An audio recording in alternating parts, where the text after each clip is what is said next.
Chers amis de l'Homme Nouveau, heureux de vous retrouver pour ce deuxième épisode de la première saison du Club des Hommes en Noir, disponible désormais donc en vidéo sur le site de l'Homme Nouveau et sur notre chaîne YouTube. Vous avez été nombreux à suivre le premier épisode de cette première saison, celle du retour du Club des Hommes en Noir, un club où l'on discute librement et sans langue de buis de l'actualité religieuse et des grandes questions doctrinales. Nous espérons que vous serez encore nombreux pour ce deuxième épisode et même encore plus nombreux aussi. N'hésitez pas à en parler autour de vous, à faire connaître le retour du Club des Hommes en Noir sur les réseaux sociaux, sur vos sites internet, auprès de vos amis, de vos journaux, de vos publications. N'hésitez pas, ça en vaut vraiment le coup. Nous avons la joie de recevoir aujourd'hui, pour ce deuxième épisode, l'abbé Claude Barthes, théologien et vaticaniste bien connu, l'abbé Grégoire Sellier de la Fraternité Saint-Pie-X, qui a aussi beaucoup d'autres qualités, mais tellement longues que je ne vais pas toutes les exposer, et un nouveau membre, mais bien connu lui aussi en raison de sa longue expérience, de ses publications. Bienvenue au Père Michel Viaud. Merci beaucoup mon Père de votre présence. Et enfin, notre laïc, tout de noir vêtu, Daniel Amiche, journaliste et blogueur, responsable notamment de Riposte catholique, oui, de plein d'autres choses encore. Beaucoup de casquettes, une seule tête. Beaucoup de casquettes, mais noires forcément. Alors 3 thèmes vont scander notre émission. Le synode des évêques sur les jeunes qui se déroule actuellement à Rome. L'accord qui a été passé entre le pouvoir chinois et le Saint-Siège. Et puis dernier thème de cette émission, mais il y aura certainement aussi des interventions un peu plus libres. Mais enfin, dernier thème prévu, la question doctrinale du jour, le changement du catéchisme sur la peine de mort. Petite nouveauté aussi d'ordre plus technique, vous pourrez à la fois regarder cette émission dans son intégralité ou par épisode, chaque épisode étant d'une demi-heure chacun environ, et disponible également sur chacun de nos sites, donc à la fois sur le site de l'Homme Nouveau et sur notre chaîne YouTube. Alors messieurs, commençons donc par ce premier thème. Il se tient actuellement un synode à Rome, on dit un synode sur les jeunes. Un synode des évêques. Un synode des évêques. Pourquoi cette... L'Assemblée du synode. L'Assemblée du synode, c'est la 15e Assemblée générale. Le synode est quelque chose de évêques. Permanent, voilà. Qui se traduit par des assemblées. Voilà. Alors c'est un synode qui a déjà, je vais dire, avant même de se tenir, fait beaucoup couler d'encre. Certains évêques ont refusé d'y aller. D'autres, je pense notamment à un évêque américain, Monseigneur Chaput, a énoncé une analyse sur ce synode assez grave, doctrinement grave. D'autres ont demandé à ce qu'il ne se tienne pas et soit plutôt remplacé par un synode sur ce qui se passe actuellement dans l'Église. Quel est votre regard sur ce qui se passe ? Monsieur l'abbé Barthes, vous allez publier dans l'Homme Nouveau un article sur la réforme, peut-être pourrions-nous en parler, sur la réforme même du fonctionnement du synode des évêques, puisqu'il y a une constitution apostolique qui a été publiée au mois de septembre. Le 15 septembre. Le 15 septembre. Quel est peut-être avant même donc justement d'entrer dans la question du synode des jeunes, quels sont les grands changements qui sont opérés par cette constitution apostolique ? Très franchement, à mon avis, il n'y aura pas de grands changements véritables, mais il y a des changements annoncés, on va dire. Je m'explique sur le fait qu'ils ne sont pas véritables, pas profonds en tout cas. Les 2 changements, premièrement, le fait que la synthèse finale du synode.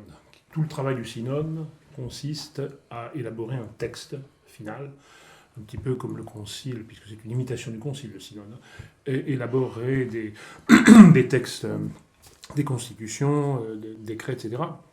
Donc cette synthèse finale du synode est ensuite présentée au pape, qui en tire, s'il le veut, une exhortation apostolique, comme il veut. Là, il sera possible désormais Mais si le pape le veut, donc ça change finalement pas grand-chose. Mais du point de vue de la publicité, on va dire, ça change. Que l'ensemble de la synthèse soit présenté tel au pape, et que le pape dise, très bien, je la prends telle qu'elle, et je la publie. Ça, c'est quand même... C'est une affaire qui est quand même très sérieuse. Parce que le cardinal Muller rappelait récemment, à propos du synode, dans une interview qu'il a donnée à la chaîne américaine catholique EWTN. Alors, le cardinal Muller, l'ancien préfet de la Congrégation pour la Vie de la Foi, qui a été pas au chômage, qui continue quand même à agir, mais il a été quand même mis de côté, avait dit, en plus de beaucoup de choses fort intéressantes qu'il a déclarées dans cette grande interview télévisée, que le synode des évêques n'était pas un concile écuménique et qu'il n'avait seulement aucune autorité magistérielle. Or, la Constitution du 15 septembre dernier rend en quelque sorte les actes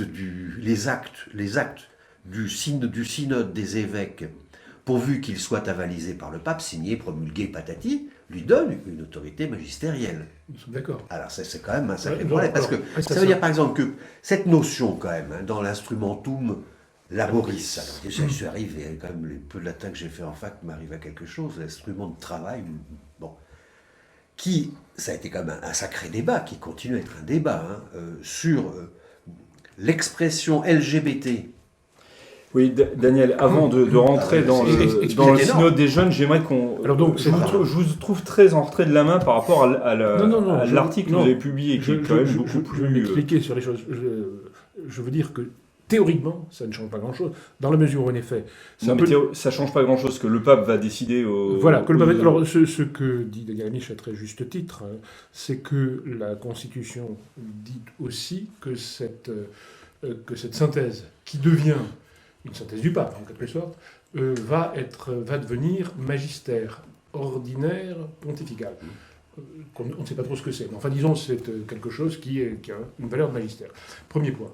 Le deuxième point de cette constitution importante, qui change les choses encore une fois théoriquement, c'est que, outre les évêques, peuvent désormais faire partie, c'était déjà un peu possible, mais ça devient très nettement, d'après l'article 2, alinéa 2 de la Constitution, d'autres personnes que les évêques peuvent faire partie. Autrement dit, les prêtres, autrement dit, des religieux et laïcs. Enfin, les religieux sont des laïcs, mais... Donc des laïcs peuvent faire partie du synode et pourront donc, d'une certaine manière, participer à l'élaboration du magistère. Je dis encore, je répète, que théoriquement, ça ne change rien, parce que c'est le pape finalement qui assume, et c'est lui qui en fait du magistère ou pas, et dans l'état actuel, les exhortations ne sont pas vraiment du magistère. Mais dans la pratique, alors là c'est très important, parce qu'en effet ça donne une image du synode qui est un fabricateur de magistère, un fabricant de magistère, et au sein duquel des laïcs peuvent, du point de vue de la communication, comme on dit aujourd'hui, c'est extrêmement important. Donc si je comprends bien, des personnalités qui ne sont pas des évêques vont participer à l'élaboration de textes magistériels, enfin qui serviront éventuellement de textes magistériels. Père Michel Vuaud, vous avez un regard, une analyse sur ce sujet? Oui, parce que déjà le mot synode me fait dresser l'oreille et me rappelle des mauvais souvenirs. Dites-nous tout. Nous allons dresser l'oreille aussi. Oui, il me rappelle la conception ecclésiologique protestante. Et d'ailleurs, cette ecclésiologie protestante, c'est le ventre mou de la réforme. Et j'aurais bien aimé que lors de l'année 2017, où on célébrait le 500e anniversaire donc de ce qu'a fait Luther, où il y a des choses très intéressantes, mais il fallait quand même aussi parler des mauvais aspects de la réforme, et notamment son ecclésiologie, toute sa doctrine des ministères. On peut peut-être rappeler, pardon de vous interrompre, on peut peut-être rappeler aux auditeurs qui l'ignoraient que vous venez vous-même de l'Église luthérienne et que j'ai supporté les synodes pendant des dizaines d'années de ma vie. Voilà, alors que dans le synode luthérien, au niveau, puisqu'on parle de la question de la représentation, vous avez un pasteur pour deux laïcs, et dans un synode réformé, ce qui est déjà plus raisonnable, il y a un pasteur pour un laïc. Il y a la parité. Bon. Cela dit, ça n'est quand même pas excellent compte tenu des pouvoirs du synode, parce que, en théorie, il aurait même l'autorisation, au fond, d'abroger le dogme trinitaire. Moi, je l'aurais dit un jour, si vous voulez, à la majorité des voix, c'est possible. Et on en revient un petit peu, d'ailleurs, on fera allusion à ça tout à l'heure quand on parlera de la Chine et de l'Église, à la constitution civile du clergé. En 1789-90, un des membres de l'Assemblée constituante a dit, en tant que convention nationale, il n'était pas encore convention, mais enfin, il a employé le mot, hein, nous avons le pouvoir de changer la religion, mais nous ne le ferons pas. Il s'appelait Camus. C'était un janséniste parlementaire, richériste. Le richérisme, je le dis pour nos auditeurs, Ouais, pour nous-mêmes aussi, c'est donc ce qui consiste à mettre les dogmes ou les doctrines à la majorité des voix et à donner un pouvoir à une assemblée qui peut dire la vérité au nom de la majorité des voix, ce qui est tout à fait contraire à l'Église catholique. Et d'ailleurs, on peut dire que même la réforme protestante avec ses synodes, en tout cas au XVIe siècle, n'a jamais vraiment appliqué ça. Parce qu'il y avait le poids des pasteurs qui était considérable et en plus des laïcs qui étaient aussi extrêmement cultivés et qui avaient une connaissance de la théologie qui n'existe plus aujourd'hui. Et donc, en fait, mais on a ouvert la porte là, à une pratique qui me paraît un petit peu dangereuse. C'est cette idée, au fond, que de la démocratie dans l'Église et que l'autorité peut venir de la base. Et ça, c'est une profonde erreur. À Besselier, j'imagine qu'à la Fraternité Saint-Pie X, on ne pratique pas réellement la synodalité. Non, mais d'abord, je voudrais bien préciser aux auditeurs qu'ici, nous sommes en train de débattre donc de l'actualité religieuse et que je ne parle pas toujours au nom de la fraternité. Oui, vous parlez en votre nom. Il n'y a pas une bien position sûr. de la fraternité sur toute chose. Ça nous a pas échappé. Non, mais dans le sens, échappé. on n'a pas une position sur toute chose parce que voilà, on a autre chose à faire, etc. Mais je dirais, le pape s'est toujours fait conseiller. Alors, par des laïcs, je ne sais pas, mais par des prêtres, certainement. Par exemple, le père Trompe, jésuite, a rédigé Mystici Corporis, la base de Mystici Corporis. C'est un prêtre qui a... Simplement, c'était un secret. théologien aussi. C'est un théologien, mais c'est secret. C'est-à-dire que le pape demandait à tel ou tel, et il utilisait ce qu'il voulait, et il faisait refaire, etc. Là, c'est public. C'est-à-dire que le pape reçoit une conclusion, mais de facto, il est bloqué par cette conclusion, puisque tout le monde va la connaître, tout le monde va savoir ce qui s'est dit, et que s'il va contre, comme fit à l'époque Paul VI sur la question de la limitation des naissances et Humanum Vitae, ça provoque des catastrophes. Parce qu'après tout, que le pape se fasse conseiller, qu'on lui apporte des éléments, pourquoi pas. Laurent, ses conseils. Oui. Voilà, mais là, en revanche, évidemment, c'est tout à fait différent du concile œcuménique, qui, lui, est autorité dans l'Église. Là, nous avons une assemblée d'évêques choisie par le pape, en réalité, bon, plus ou moins selon des critères, qui va lui donner conseil. C'est très bien, après tout, le consistoire est aussi un conseil pour le pape, ecclésiologiquement, mais à partir du moment où c'est public et on sait ce que l'Assemblée a dit, et si le pape le contredit, ça provoque des catastrophes, forcément. Quelle que soit la contradiction qui existe, hein, dans le sens progressiste ou traditionnel progressiste, peu importe. Oui, je suis tout à fait d'accord. En fait, ce qui est en question, c'est l'institution même du synode des évêques tel qu'il existe depuis 1965, où Paul VI a voulu instituer ce synode pour traduire la collégialité. Alors il l'a fait à demi, dans la mesure où en effet il n'a pas fait un vrai concile permanent, mais un concile, on va dire, délibératif permanent, qui n'a pas une autorité par lui-même. Par petits morceaux. Simplement, il est vrai que dans une église normale, qui fonctionne normalement, on peut, l'autorité, qu'il s'agisse du pape, qu'il s'agisse de l'évêque aussi, peut consulter qui il veut, son tour de conseil, etc. Et va prendre une décision. Là, il s'agit d'une église parlementarisée, et on veut donner on veut s'aligner sur le monde et sur les États modernes, et faire en sorte qu'on élabore une espèce de consensus qui est celui des évêques.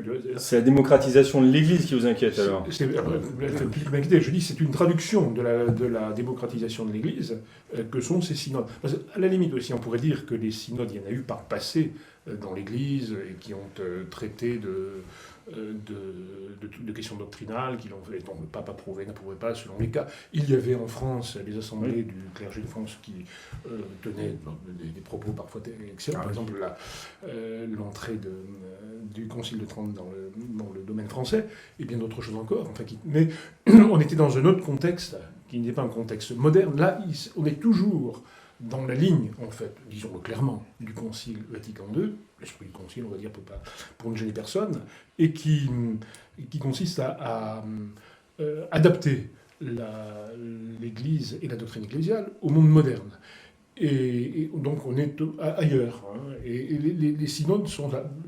Donc maintenant, par exemple, au lieu de parler tout simplement des jeunes qui ne connaissent pas le catéchisme, qu'il faudra leur apprendre, qui ne pratiquent pas les sacrements, etc., toutes sortes de choses très importantes, la vocation, comment on fait. On va parler de comment leur dire les choses qui soient tout de même plus ou moins adaptées à la mentalité moderne, notamment sur les questions sexuelles, etc. Alors justement, j'ai coupé tout à l'heure Daniel Amiche sur le sujet propre donc du synode des jeunes, ou consacré aux jeunes plus exactement. Je suis ravi de vous redonner la parole. Je suis ravi de la reprendre, merci beaucoup. Ça, je n'en doute pas un seul instant. Mais, moi je dirais alors, on va faire très bref, les conciles œcuméniques vont être de plus en plus difficiles à réunir compte tenu du nombre exponentiel du nombre d'évêques. Je ne sais pas où est-ce qu'il faudrait se mettre, au Stade de France, ou je ne sais pas quoi est-ce qu'il faudrait. C'est très compliqué. Bon. Donc ce système de synode, c'est la 15e assemblée du synode, avec en fin de compte, c'est quand même des débats, c'est pas que de la pastorale, parce qu'à Maurice Laetitia, c'est pas que de la pastorale. Mais là, on n'est plus à Maurice Laetitia. Mais je rappelle à Maurice non plus n'est pas que de la pastorale. Bien sûr qu'il n'est pas que de la pastorale. Je vais vous dire pourquoi, et c'est là que ça me trouble beaucoup. Ce qui est certain quand même, quoi qu'il en sorte, c'est qu'il a bien été verrouillé en amont, et qu'il est magnifiquement verrouillé en aval. Oui, ça, c'est une accusation facile, mais... Mais l'accusation, c'est un constat. Je n'accuse pas, moi je n'accuse pas. Je lis... Sur quoi repose votre constat? Mais parce que tout a été... Non, mais ça, c'est redondant, là. Tout le secrétariat de ce synode a été parfaitement mis en place par l'autorité en aval, et sera parfaitement mis en place par l'autorité en amont. Donc nous n'avons pas à nous inquiéter, puisque l'autorité, c'est l'autorité suprême du pontife. Oui. Mais alors, ce que je voulais dire tout à l'heure, comme vous m'avez méchamment interrompu, c'était ce débat qui a eu lieu quand même sur l'apparition dans l'Instrumentum Laboris, là, qui est un volume, je ne sais plus combien que ça faisait de pages, enfin un truc absolument énorme, quoi. Bon. Où il y avait quand même, je ne veux pas rentrer dans les détails, mais il y avait quand même des passages qui étaient relativement hérétiques, d'après les meilleurs auteurs. Il y a cette apparition du sigle LGBT. Oui, plus que ça. Alors, c'est hallucinant quand même. Voilà. Le mot y est, c'est-à-dire la formule y est. On n'avait encore jamais vu dans un document du Saint-Siège. Oui, enfin, c'est aussi une réalité qui existe dans le monde d'aujourd'hui. Mais donc, comme le cardinal Baldisseri a fait savoir qu'il maintiendrait l'expression LGBT malgré les plaintes, justement, de l'évêque Charles Chaput, de l'archevêque Charles Chaput que vous évoquiez tout à l'heure, qui a dit que c'est un scandale, c'est une chose invraisemblable. Bon. Ça veut dire qu'une fois que le rapport final sera signé sous la forme d'une exhortation apostolique, eh bien l'expression LGBT, on va reconnaître une chose qui n'a aucune signification, ça va être reconnu dans le magistère ordinaire de l'Église. Voilà, c'est bête, mais c'est comme ça. Et peut-être qu'on va le dénoncer, qu'on va le combattre, qu'on va mettre en garde. On peut le dénoncer, mais il sera dedans. Michel Viau. Si on combat, il vaut mieux nommer les choses combat. Vous savez, dans le domaine de la guerre, il faut identifier l'ennemi. C'est l'ancien aumônier militaire qui nous parle. Voilà, oui. Donc il faut identifier l'ennemi. Donc si on l'identifie et qu'on condamne, et dans la guerre, si on tire dessus, c'est très bien. Il ne faut pas louper sa cible. Mais c'est pas pour tirer dessus qu'on va le mettre. Nous verrons.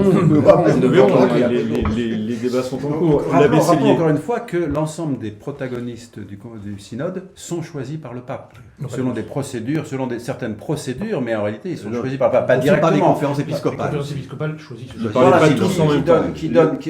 pape dit vous choisissez, etc. Donc ça n'est pas quelque chose de spontané, ça n'est pas quelque chose des gens qui arrivent comme ça au hasard. Et de plus, il y a effectivement ceux qui sont présentés par les conférences épiscopales sont des procédures validées par le Saint-Siège, et il y a ceux que le pape met, etc.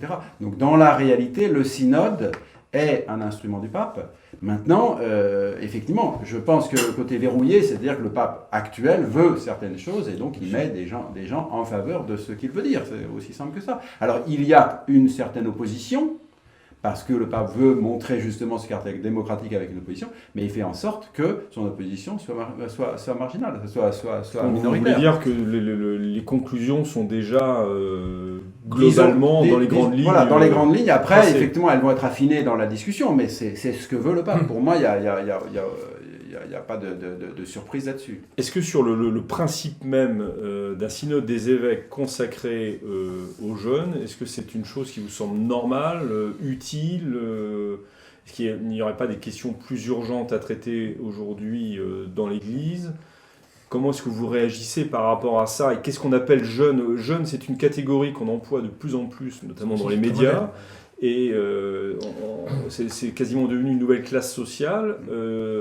Et qui À partir des années 60. qui permet de faire tout passer. Donc, comment vous réagissez à l'idée même d'un synode consacré à ce thème, Abbé Oui. Gulbart ? Je vais répondre à votre question. J'espère. Mais je voudrais appuyer ce qu'ont dit mes deux prédécesseurs pour la parole, à savoir que sur le verrouillage du synode et sa manipulation. Mais je voudrais ajouter que ce n'est pas une nouveauté. Maurice Laetitia, comme Permettez, manipulation, permettez. c'était pas mal. Non, S'il vous c'est plaît, ce que je Daniel voulais Amiche. dire. Ce que je voulais dire, c'est que j'ai assisté à plusieurs synodes des évêques, et cette manipulation existait auparavant. C'est un système, bon, elle nous plaisait davantage, parce que c'est une manipulation de restauration, mais sous Jean-Paul II, il était évident qu'il y a eu un verrouillage des synodes, de telle sorte qu'on puisse les amener à dire des choses correctes. Et c'est comme ça. C'est un fait. Nous sommes... Enfin, c'est un fait dommageable. Mais sur ce point aussi, il me semble que l'Église imite le monde moderne et les démocraties modernes. Et en fait, selon le parti qui est aux commandes, on va dire, évidemment, ce sont des termes qui ne conviennent pas du point de vue de l'Église, Mais que vous allez utiliser. mais qui sont quand même bien pratiques. On va dire qu'un centre-gauche succède à un centre-droit, et l'un comme l'autre essaie évidemment de tenir les manettes, et notamment de cette institution parlementaire. Voilà. Alors sur le point que vous dites sur les jeunes, en effet, je pense que c'est Sur le thème, oui. inutile. Je pense Et pourquoi inutile ? Inutile parce qu'il y a des choses plus importantes à traiter, et que, en tout cas, pas les traiter comme ce qui concerne les jeunes. Je l'ai dit en quelques mots. Ça paraît très évident, il y a une rupture de transmission dans la jeunesse actuelle, la jeunesse catholique, ou ce qui reste de la jeunesse catholique. C'est ça qu'il faut traiter. Comment faire que le catéchisme soit à nouveau enseigné ? Voir aussi quelles sont les catégories de jeunes catholiques. Après, ceux qui ne sont plus catholiques, il faut ramener au catholicisme. Mais les catholiques conscients et organisés, on va dire, Donc ad intra et ad intra, extra. pour lequel les thèmes du synode sont totalement inaudibles. Ça ne les intéresse pas. Les catholiques toutes les forces vives catholiques aujourd'hui ne s'intéressent pas à ces choses-là. C'est autre chose qu'il faudrait leur dire. Il faudrait les dynamiser sur la question de vocation. Et quant aux autres qui sont, en effet, qui ne sont plus catholiques, même s'ils vont à la messe le dimanche ou de temps en temps, une fois par mois, ceux-là n'entendent rien de ces paroles vagues, où on essaie de tourner les choses dans le Ils sens entendent ce que les médias vont en transmettre. Quant au terme, et je vous laisse, j'arrête, sur le thème profond du synode, c'est le numéro 53, si vous voulez, on le dira tout à l'heure. Mais c'est tout de suite, il faut le dire. Alors je vous le dis, de l'Instrumentum Laboris, beaucoup sont d'avis que la question de la sexualité doit être discutée plus ouvertement et sans préjugés. La réunion préparatoire souligne que les enseignements de l'Église sur des questions controversées telles que contraception, avortement, homosexualité, cohabitation, mariage, sont source de débats parmi les jeunes, tant à l'intérieur de l'Église que dans la société. Il y a des jeunes catholiques qui trouvent que les enseignements de l'Église sont une source de joie, etc. Ceux, en revanche, qui ne les partagent pas, expriment leur désir de continuer à faire partie de l'Église, en tout temps continuant à vivre...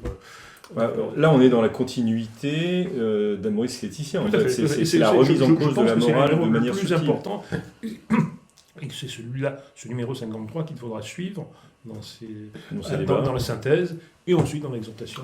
On va vers un modèle, en gros, si j'en crois ce numéro que vous avez cité, l'idéal actuellement, dans la tête des autorités, c'est d'avoir deux églises en fait, une high church puis une low church. Quoi.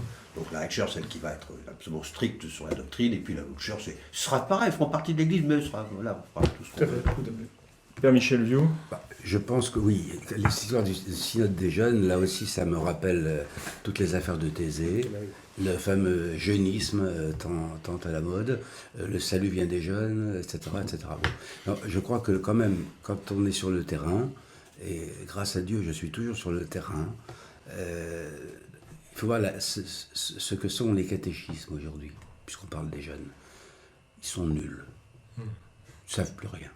Bon, ils savent, par exemple, les 10 commandements, c'est fondamental, la loi de Dieu. Mais déjà parler de la loi de Dieu, oh là là, la loi, le mot loi, vous voyez, bon. Voilà, donc il y a la question de doctrine, donc sur ce que l'on apprend aux jeunes, et aussi une chose qui concerne tout le monde, la mort, les fins dernières, dont on ne parle jamais. Et qui sont des choses complètement étrangères aux jeunes, sauf quand, par exemple, ils voient, et ça c'est de plus en plus fréquent, et on a l'air de ne pas y faire attention, des suicides de leurs camarades, ou des gens qui meurent des overdoses, avec tous les méfaits de la drogue. Et là, on est désemparé devant la mort, parce que l'Église ne sait plus rien dire. Ou alors elle a un discours qui est à peu près celui que tient les pompes funèbres, qui remplace de plus en plus l'Église. Quelquefois même c'est un peu mieux que ce qu'on entend dans les églises. Parce que j'ai eu la curiosité d'aller au cimetière, pas pour les entendre. Voilà, non mais ça c'est un problème grave. Parce que qu'est-ce qui a fait le succès du christianisme? C'est tout de même cette espérance en la vie éternelle. Hein. Et c'était rappelé il n'y a pas longtemps dans une radio d'État par Luc Ferry, qui disait combien il aimerait partager cette foi, qu'il n'avait pas, mais que c'était ce qui avait, et c'est vrai historiquement, ce qui a fait le grand succès du christianisme, c'est cette idée qu'on allait revoir des gens qu'on avait aimés parce que Christ a ressuscité. Nous avons oublié la grande espérance du christianisme. Non, non, mais je pense que fondamentalement, il y a des jeunes quand on prêche la foi, vraiment profondément. Moi, j'ai des jeunes dans ma paroisse. J'ai des jeunes, j'en ai même, parfois je me dis, mais il y en a trop. Vous avez trop de jeunes, vous voilà. Vous plaignez. Et un jour, une personne que je connais bien, etc., est venue dans ma paroisse, pas celle où je suis actuellement, la précédente, et elle m'a dit à la sortie, comment tu peux avoir des jeunes dans ton église? Et je lui ai dit, moi, je prêche la foi, je célèbre le culte. Il est vrai que, en tout cas en France, ça a été un débat dans la Croix il y a quelques années, il n'y a plus de jeunes, et c'est les vieux, les cheveux gris qui s'occupent de la paroisse et qui voudraient transmettre à des plus jeunes. Je pense que fondamentalement, si on prêche la foi, si on a une vraie vie chrétienne, la grâce de notre Seigneur Jésus-Christ nous amène des jeunes, des vieux, des moyens, etc.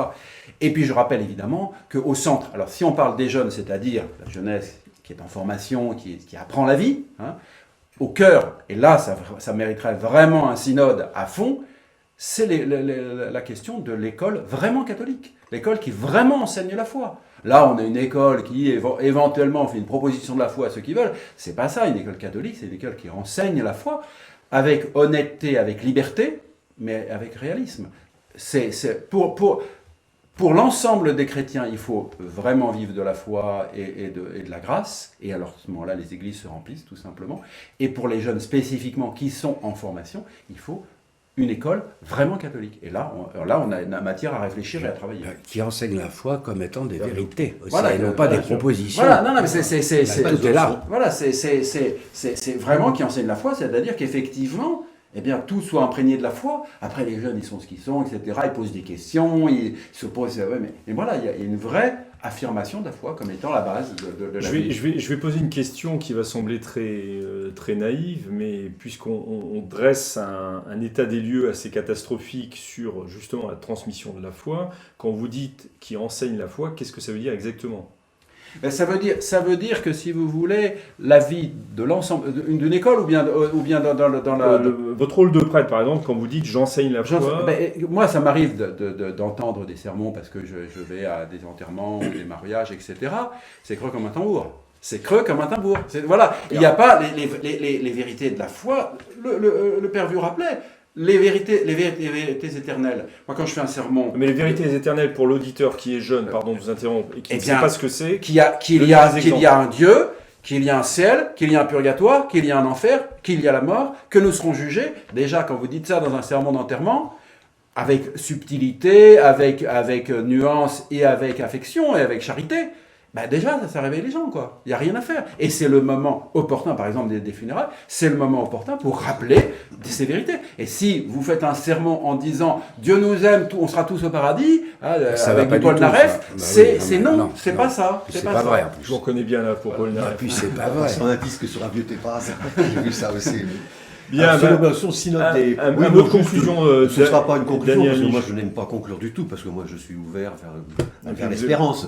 Mais ce synode des jeunes, bon, évidemment, il y a une désaffection de la jeunesse vis-à-vis de l'institution ecclésiale. Il y a de moins en moins de jeunes dans nos églises, c'est valable pour tout l'Occident. Bien. Je ne dirais pas pour tous les continents, mais en tout cas pour l'Europe et pour l'Amérique du Nord, même peut-être pour l'Amérique du Sud.